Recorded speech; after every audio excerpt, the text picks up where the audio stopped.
Hello, welcome to All Things Unleashed. Sorry if that was a little loud. My name's Manny. That's Caden. He's not in the frame right now. We'll get that fixed. There he is. He's right there. I I'm promise. here. I No, promise you, he's I there. promise you can hear I me. promise you, There he's we right go. there. There he is. I promise you, he's there. There we go. He told you. Welcome to All Things Unleashed. Today is Monday, the 23rd of October. It has been a week since we have last come on, and we come with good news, Pleasant news. but also bad news. But Good news for Caden I, because the entire show is about the Phillies. I love this show now. Bad news for everyone else. Not bad news. You know, good news because we're all baseball fans, right? And you Caden? know what? And the Phillies are fun, dude. The Marlins can take solace in the fact that one of their own is If the is going to go If to the World Phillies Series. win the World Series, the Marlins could say that they just got lost out. to the champions. Yeah, what are they going to do? I mean, they just lost got to the stuck. champions. Yeah, like, there's nothing they can do. And that's for today, of course, because they're the only team alive. So we will keep talking Phillies until they are eliminated. I mean, I'm fine with just keep talking Phillies till whenever, but Well, yeah, obviously we'll always talk Phillies, but just Phillies until they are eliminated, which doesn't seem to be soon. They're up 3-2 in the series. Last time we talked, we were previewing this series. It Yep. was the afternoon before the game. We've seen 5 games now, and a pretty convincing 5-game start from the Phillies. They lost 2, but both close games that were decided in the final moments.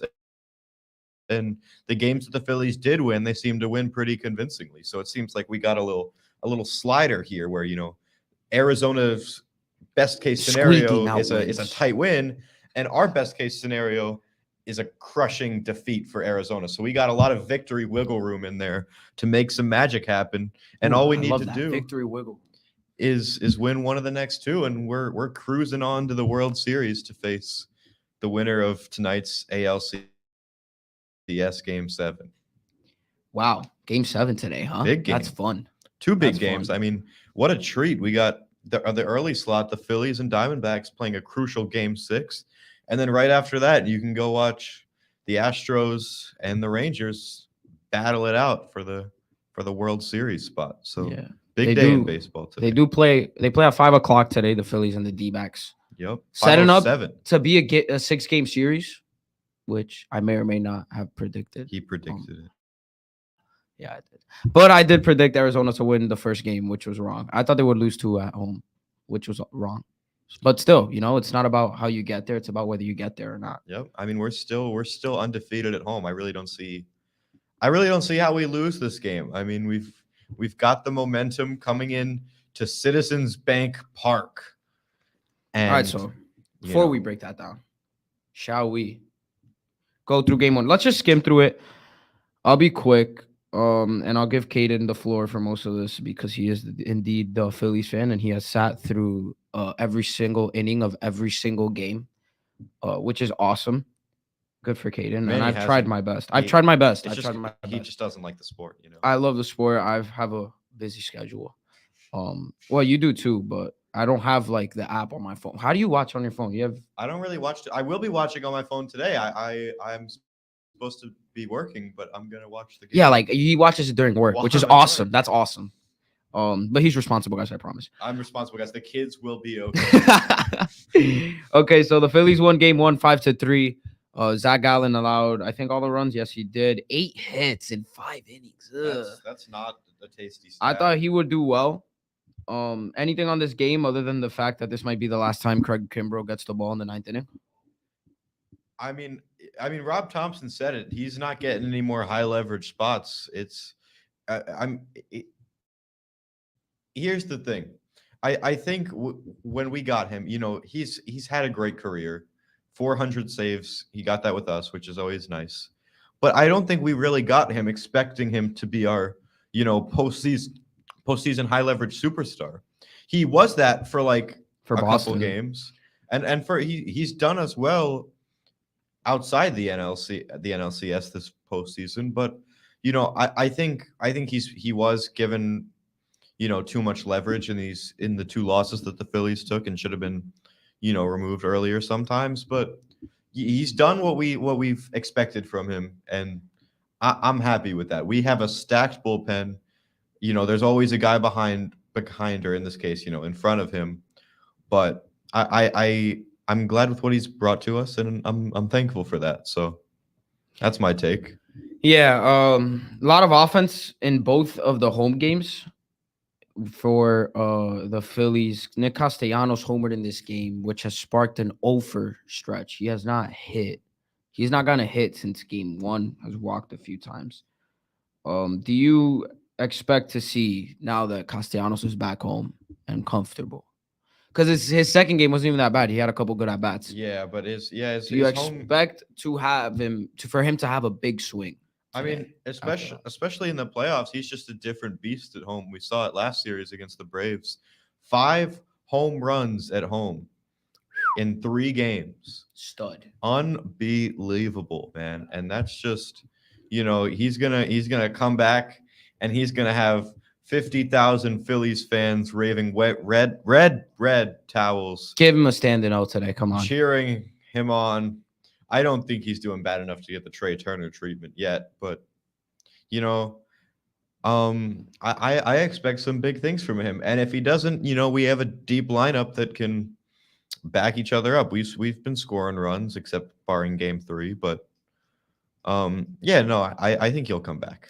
Okay, so game two was 10-0. 10-0. Not much to talk about there, other than Merrill Kelly wasn't that bad. Other than the Phillies just hitting solo home run after solo. Yeah, a home lot of run. solo shots. Home Kelly plate. just had a few, and the Schwarber home run, outside changeup off the plate, pulls it to the gap.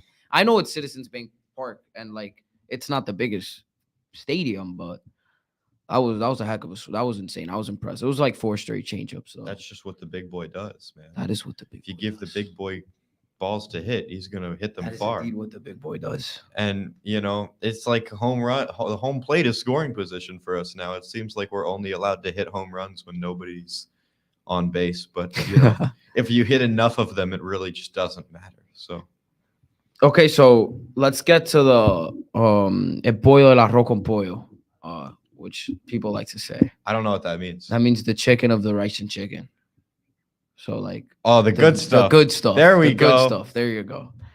The D-backs won game 3 by a score of 2-1. That This was was game 5, right? That's Michael Phelps. Oh my God, they This is got game Michael 5. Phelps. Let's go to game. We're in game 3. This is the Craig Kimbrell meltdown, or the D-backs walk off, however you want to look at it. Or the Dan Lasagna anti-legacy game. That was we're going straight to the rant. That was just horrible. We're going straight to the rant. Let's angry. go straight to the rant. I am angry, man. So, the MLB has a tendency to give playoff games I love this. to whoever they want to. There are 89 umpires in the MLB. You need 6 of them and one really good one to call home plate. Whoever's in outfield. I don't think a single outfield ump has made a meaningful call. 2009 ALDS Yankees Twins. Really bad call. You remember that one, DePiro? It was a foul ball, or it was it was a foul ball, I think, or called it fair. It was the other way around. No, it was Joe Mauer was up. Sorry. Let me get my baseball history right. Joe Mauer was up, pulls a line drive down the line. It was a fair ball by like 8 feet, and he called it foul. That was really bad. So. Anyways, go on. So outfield umpires matter as well. That was my point. Lasagna now is ranked in the 70s out of 89 umpires that the MLB could choose for this important series. It's the same crew for the whole series. And there's just no reason they should be choosing him. In the 70s in terms of call accuracy when he's behind the plate. And that's just unacceptable. And we saw why it was unacceptable. We saw why it was unacceptable in this game. So many meaningful calls missed, especially in those late innings where and it went for both teams. I'm not saying, did it have an impact on the game? Yes. Is it the reason we lost? No one will ever know. Should we have scored more than 1 run? Yeah. But in the last inning, there were so many meaningful calls missed. Alec Bohm, just to give a Diamondbacks example, we had a runner on second, 2 outs, and Alec Bohm was batting, ball fully in the strike zone. It lets the at-bat continue. Lucky, for the impact of the game, he did end up, I think, grounding out. But and then bottom of the 9th, huge situation. Runner first and second, one out. Um, 3-2 count. Or no, not a yeah, 3-2 count, and a strike is called a ball that allows the bases to load and allows the runner on third to score on a walk-off hit the next play. Also a missed third strike on a check swing, but that's not Lasagna's fault. This That's could just tell Marte on the walk off, right? yep, he's been going crazy, but He's hitting. Could tell Marte people is hitting. I feel like he doesn't get talked about enough when we're talking about elite second baseman. Mhm. According to Bryce Harper, he said after Game 5 that Bryson Stott is the best second baseman in the game. Yeah. That's interesting. But Ketel Marte is hitting 429, 455 OBP, 571 slugging. That's good for a 1.026 OPS. He hasn't homered, but he has 3 doubles Big and hits. 9 hits in Big the hits. series. They're all somehow meaningful. Yeah. But, back to what I was saying about these umpires, it's just there's so many better options, and I feel like there should just be chosen strictly off rankings. There's no reason for, somebody to hand pick these. I think, a solution where, the top whatever, however many they need for whatever round in the playoffs it is and how many teams are playing, those umpires are the ones that get called based off their accuracy throughout the regular season. And they, give them whatever crazy bonus they need, to umpire those games.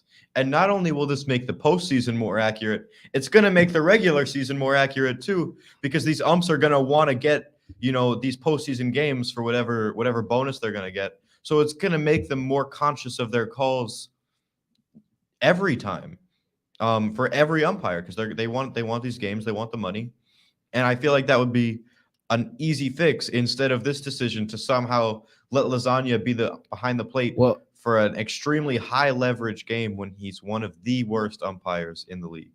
Well, they actually are chosen. This was recently too. This is why Angel Hernandez sued the MLB. They are chosen by performance, depending on how well they perform during the season. I'm not sure if it takes everything into account: home plate umpire, check swing, third base umpire, first base, like how well you are at each position on the field as where you're umpiring. I don't know how much they value how good you are at each. Obviously, home plate umpire has the most impact on the game, and he had a very bad game. I don't have all his scorecards up, or his. I don't know if they do on that website, or that Twitter account, season grades and stuff like that. Yeah, that's all I know is that umpiring. One second, umpiring has been way better in the past few years, and which is great. And it's awesome that, not to pick on the guy because there's other bad umpires, but Angel Hernandez isn't umpiring these big games, and the younger umpires are getting these big games, and they are the best umpires. The younger they get, usually the better they are. Yep.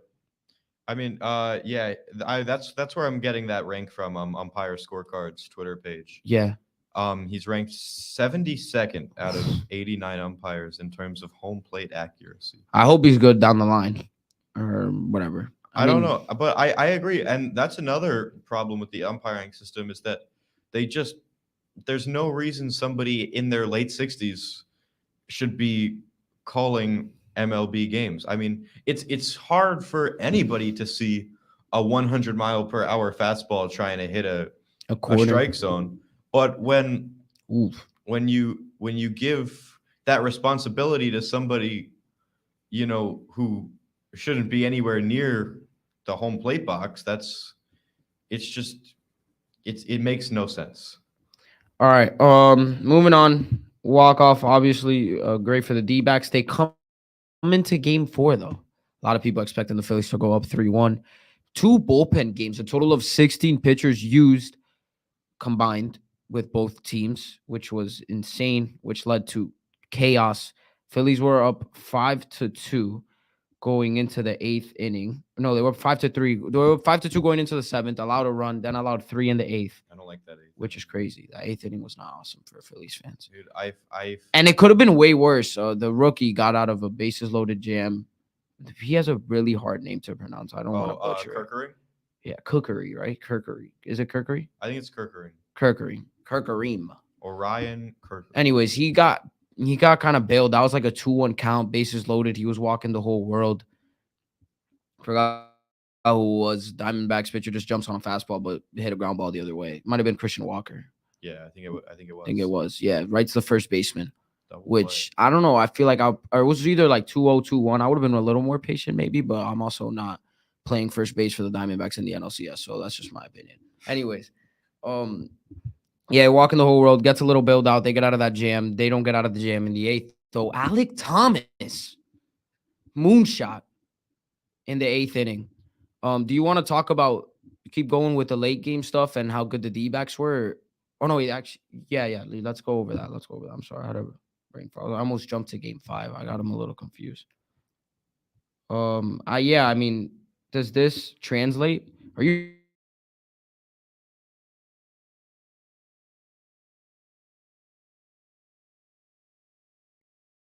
scared of the Diamondbacks late in? Had something to do with it. Yeah, At one point in definitely. time or another. So you won't be getting those innings anymore. And I doubt Orion Kirkering will either. He's been a part of a lot of those runs too. So that's the perk of having a super deep bullpen. When one or two guys don't show up, it's not really a concern. There's somebody there to back them up. So I'm not too concerned. They have weapons. They just don't have like the guy. They're looking for the guy. You could say maybe it's Alvarado. He hasn't been wonderful though either. Maybe Matt Strom is the guy. There's a lot of talk about that. Matt Strom maybe taking the 9th inning. Well, and Strom can go innings too. He was our He- starter. yeah, he's like he's probably the best weapon just because of how versatile he is in that Yeah. bullpen. He could do anything. No, I saw him. I watched him in person. He threw like a 7-inning start for the Phillies. So he can eat up innings too if you want to put him in like the 4th, 5th inning type of guy to, if you need to save your bullpen. Obviously, that's kind of out the window now with only 2 games left in this series and how deep of a bullpen the Phillies have. But it's a great option to have in the playoffs when keeping your bullpen guys' arms alive is super duper important. Yeah, Schwarber also homered in this game again. I feel like I'm looking at the same box score every That's not time. news. Looking at the same box score every time. And Harper went 0 for 3, which was interesting. 2 strikeouts. Not great. He'll have his days, but anyways, ultimately he's one of the best dudes to have in the playoffs. So 100%. Game 5. As Game we're 5. winding down. Time is winding down. Tight Big show today. Big Game 5. Huge, ginormous Game 5. The winner is 1 game away from the World Series, and the Phillies come out early. They indeed did with a single off the end of the bat. Oh, it's just unbelievable. Kyle Schwarber, literally just speed. There were so many hits. I feel like, was it just me or there were so many hits against the shift for the Phillies here? Stott might have, I think, had a few.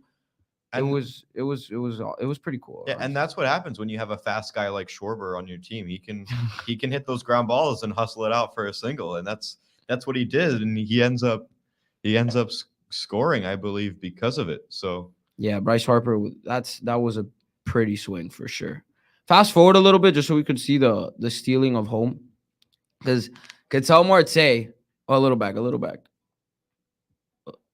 a little back and then pause it. There okay, there. Now I'll resume. Okay, so it's 1-0, 2 outs. I think Bryson Stott isn't up. It was either Romuto or Castellanos. It was Romuto.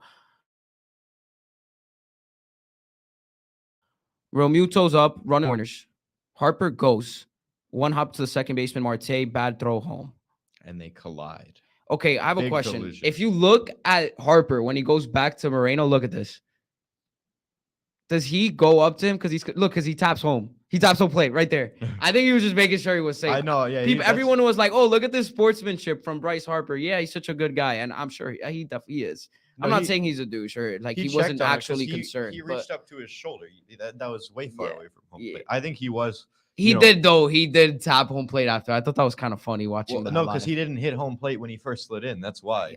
He did, I think, but you want to make sure. Yeah, you want to make sure. That's not. I don't think he was doing that at all to taunt. No. It wasn't. No, I just thought it was funny. Oh, it is fun. He was making sure, having the game in mind, make sure you get that run in. Perdomo has played a beautiful shortstop for the Diamondbacks. He's been awesome. He's fun to watch. They're a fun team to watch. Just kind of wish he would have maybe delivered a good throw. You think Harper runs him over? I know that's kind of illegal. Is it? Yeah, it's illegal. No, I don't think that's illegal at that point. If he's blocking the plate, absolutely. Yeah, without the ball. But if you have the ball, I don't think because ever since Buster Posey got hurt, then not much of that. All right, before we go, game 6 tonight. Score. Who wins? And if you think the Phillies win, who's the MVP? 7-4. Kyle Schwarber's the NLCS MVP as he hits a home run. All right, I'm gonna go on a limb. I'm gonna stick with my prediction. This is probably unrealistic, but all things are realistic because it's baseball.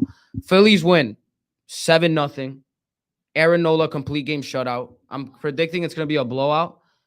So they gave Aaron Nola the 9th inning. So he could win NLCS MVP like I predicted. Kyle Schwarber goes over 4 today, but he has a great World Series. There we go. Have a great day today. All things NL East. Thank you for watching. We will see you next time. All right, next time.